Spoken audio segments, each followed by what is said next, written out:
Salut, c'est Quentin, bienvenue dans cette vidéo. Aujourd'hui, je vais vous dévoiler 5 métiers qui sont accessibles juste après un BTS profession immobilière.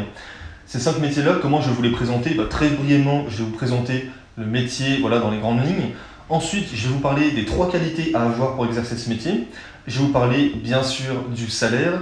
Et enfin, je vais vous évoquer les perspectives d'évolution dans ce métier-là une fois que vous aurez un petit peu de bouteille. Ce que je vous propose, c'est qu'on commence direct avec le premier métier, c'est un des plus connus, ça va être celui d'agent immobilier. Un agent immobilier, en fait, qu'est-ce qu'il va faire? Tout simplement, imaginez que moi, je suis propriétaire d'un bien immobilier, je contacte un agent immobilier pour vendre mon bien, et l'agent immobilier en question va s'occuper de tout. Il va venir faire les photos de mon bien, il va venir estimer la valeur de mon bien, il va chercher des potentiels acheteurs en mettant en ligne l'annonce, etc. Il va faire les visites. Donc voilà, il s'occupe de toute la partie de vente et ensuite il prend une commission sur cette vente-là.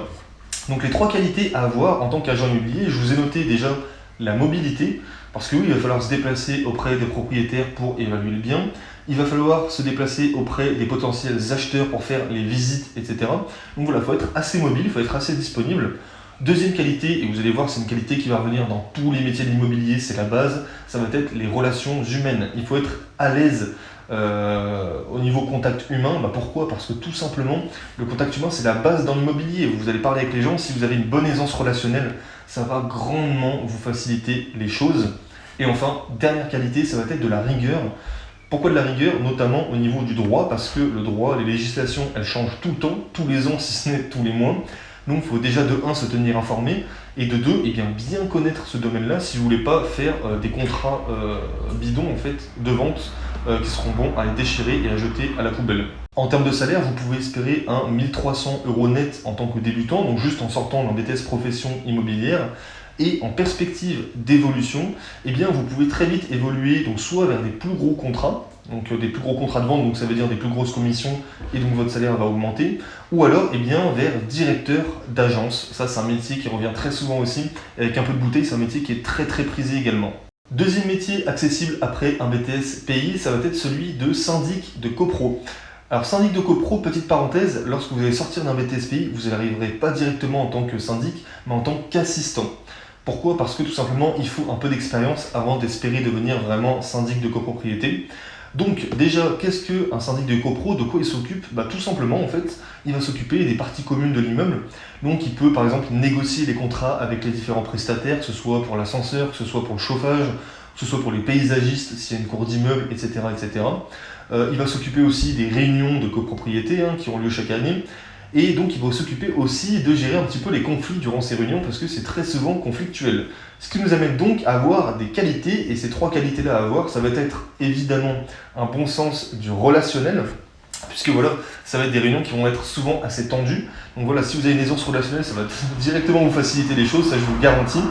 Ensuite, deuxième qualité à avoir, il faut être polyvalent, puisque vous allez devoir avoir plein de casquettes différentes, que ce soit de la négociation pour les contrats, que ce soit une aisance relationnelle pour les réunions de copro, que ce soit de l'organisation justement en termes, pour faire venir, que ce soit des personnes pour ramener les cheminées, que ce soit des personnes pour nettoyer la cour, etc. Donc il faut être quand même organisé. Et enfin, je vous ai noté une dernière compétence, il faut être cadré. Alors pourquoi je vous dis cadré? Parce que encore une fois, c'est au niveau du droit, il faudra bien connaître ça, et surtout, vu que vous êtes multicasquette, vous allez quand même devoir avoir une certaine rigueur dans vos tâches pour ne pas vous éparpiller de partout et oublier certaines choses. Voilà pour les 3 qualités. En termes de salaire, de quoi on parle, de combien on parle? On va parler d'un 1500 € net environ. Encore une fois, ça peut varier selon les entreprises où vous êtes, mais vous n'attendez pas non plus à des 1000 et des cents lorsque vous sortez d'un BTS. Encore une fois, vous êtes débutant et le salaire peut grimper très vite ensuite. Et justement, en termes de perspective d'évolution, à quoi vous pouvez vous attendre? Tout simplement, vous pouvez devenir non plus assistant, mais vraiment syndic de copropriété, ou il y en a aussi quelques-uns qui montent leur propre affaire. Si vous avez cette petite fibre entrepreneuriale, vous pouvez monter votre propre boîte de syndic de copro, puisque vous aurez déjà un réseau au fur et à mesure des années où vous exercez en tant que syndic, voire assistant. Troisième métier que je voulais vous présenter, c'est celui de chasseur de biens. Alors chasseur de biens, c'est quoi? C'est quelqu'un qui va répondre aux exigences de son client pour lui trouver un appartement exactement comme il le souhaite. C'est-à-dire qu'un client lui va lui dire, moi je veux un appartement avec une terrasse qui fasse 50 mètres carrés, dans Lyon, dans machin, etc., dans tel arrondissement. Et bien vous, en tant que chasseur de biens, vous allez répondre à ces demandes, vous allez prendre en compte ces critères et essayer de lui trouver l'appartement idéal. Alors en qualité, en plus de qualités relationnelles à avoir qui sont hyper importantes, vous allez devoir avoir une détermination à toute épreuve. Alors pourquoi? Tout simplement parce que vous allez pouvoir chercher pendant 1 jour, 2 jours, 3 jours, parfois même des semaines un appartement pour votre client. Et celui-ci va dire non, ça ne me convient pas, ça ne me convient pas. Vous pouvez tomber sur des clients très difficiles et du coup il ne faudra jamais lâcher, il ne faudra jamais se décourager parce que c'est à vous d'aller jusqu'au bout et décrocher la commission lors de la signature de vente. Donc vraiment, il faut être tenace dans ce genre de métier. Et enfin, il faut être un fin négociateur également parce que en tant que chasseur immobilier, c'est vous qui allez négocier également le prix pour votre client. Donc toutes les techniques de négociation que vous pouvez apprendre en BTS ou par vous-même ou sur le terrain, elles vous seront grandement utiles pour exercer ce métier-là. En termes de salaire, lorsque vous allez débuter, vous allez toucher peut-être un petit peu plus que le SMIC, mais très vite, vous allez pouvoir augmenter jusqu'à des 2000, 3000, 4000, peut-être même 4500 si vous faites une bonne année et que en tant que chasseur de biens immobiliers, vous avez conclu un maximum de contrats de vente.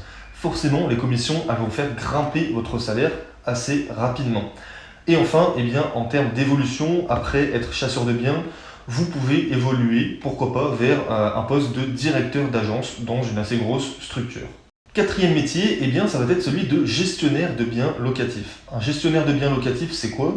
Tout simplement, c'est quelqu'un qui, à la place du propriétaire d'un bien, va s'occuper de toute la partie location.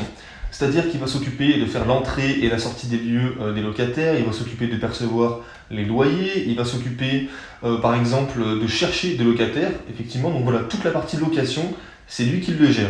En termes de qualité, évidemment des qualités relationnelles pour déjà avoir des bonnes ententes avec les futurs locataires, mais surtout avec le propriétaire du bien pour qu'il vous fasse confiance, puisque la confiance c'est la clé pour ce type de métier-là. Ensuite, il va falloir être méthodique. Méthodique, pourquoi? Parce que vous avez plein de tâches à faire et le propriétaire du bien, lui, il attend un compte-rendu. Il veut percevoir ses rentes, il veut percevoir ses loyers. Donc forcément, vous allez devoir être très méthodique dans la façon dont vous vous organisez. Et ça rejoint un petit peu d'ailleurs la troisième qualité, il va falloir que vous soyez à l'aise en informatique. Alors pourquoi en informatique? Ça surprend peut-être un peu, mais parce qu'en tant que gestionnaire de biens locatifs, vous allez être énormément sur votre logiciel. On appelle ça d'ailleurs un progiciel, où vous allez rentrer toutes les données des locataires, etc. Et donc il faut quand même avoir un petit peu la patte informatique pour vraiment gérer votre truc. Il va passer des heures devant votre écran et faire des bons comptes rendus auprès de toutes les parties. En termes de salaire, lorsque vous sortez d'un BTS profession immobilière, vous pouvez toucher des 1005, 1008, encore une fois, ça dépend des entreprises. Et surtout, ce qui est intéressant, c'est pour l'évolution, vous pouvez devenir responsable de plusieurs gestionnaires de biens locatifs, voire même ensuite, vous pouvez monter votre propre affaire ou encore une fois devenir directeur d'agence si ça vous tente. Et enfin, on arrive au cinquième et dernier métier que je voulais vous présenter, qui est celui de négociateur de biens immobiliers. Alors, négociateur de biens immobiliers, c'est un métier que je trouve super intéressant. Pourquoi? Parce que c'est hyper complet. Qu'est-ce que va faire un négociateur de biens immobiliers? Tout simplement, il va trouver des vendeurs de biens, donc des personnes qui veulent vendre leur appartement, leur maison, peu importe, leurs biens.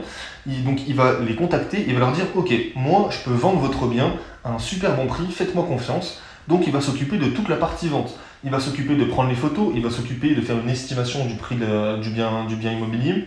Il va s'occuper de mettre l'annonce en ligne, il va s'occuper de trouver aussi, donc c'est la deuxième partie, des futurs acheteurs. Donc là, il va utiliser un petit peu son réseau, ses listes, et il va contacter des potentiels acheteurs en leur disant moi j'ai telle personne qui est intéressée pour vendre son appartement, est-ce que toi tu es intéressé? Donc en fait, lui, il s'occupe vraiment de mettre en relation les vendeurs et les acheteurs.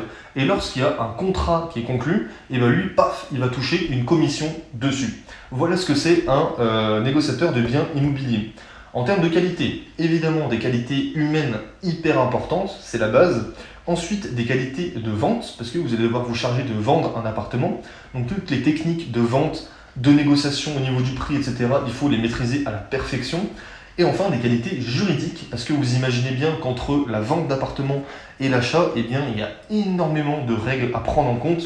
Et il y en a tellement qu'en fait, c'est seulement avec de l'expérience que vous allez pouvoir toutes les maîtriser au bout d'un moment et encore.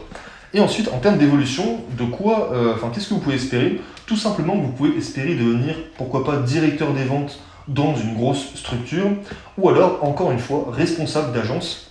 Responsable d'agence, c'est un métier qui ressort énormément. Pourquoi? Parce que c'est vraiment un métier multicasquette qui est super intéressant. Vous allez devoir vous occuper de la partie financière donc de l'agence, de la partie vente, négociation, d'achat de tous les biens immobiliers. Vous aurez une partie ressources humaines pour manager tous les collaborateurs qui vous aident au quotidien. Vous avez une partie négociation pure et dure. Enfin voilà, vous avez toutes les casquettes possibles. En fait, finalement, vous êtes presque un entrepreneur. Vous touchez un petit peu à tout. Et c'est pour ça que c'est un métier qui est assez intéressant. Et en plus, en termes de salaire, voilà, c'est assez confortable également. Voilà, écoutez, c'était les 5 métiers que je voulais vous présenter qui sont accessibles après un BTS profession immobilière. Maintenant, si vous voulez réussir votre BTS PI, je vous mets à disposition, c'est tout offert, des fiches de révision et des conseils en vidéo que je vous envoie chaque jour par email. Pour y accéder, c'est super simple, vous avez juste à rentrer votre adresse mail en cliquant sur le lien dans la description. Et ensuite, je m'occupe de tout. Chaque matin, vous recevrez un mail de ma part avec des conseils, des fiches de révision qui vous aideront pour réussir votre BTS PI. Donc je vous dis à bientôt dans une prochaine vidéo. Ciao ciao.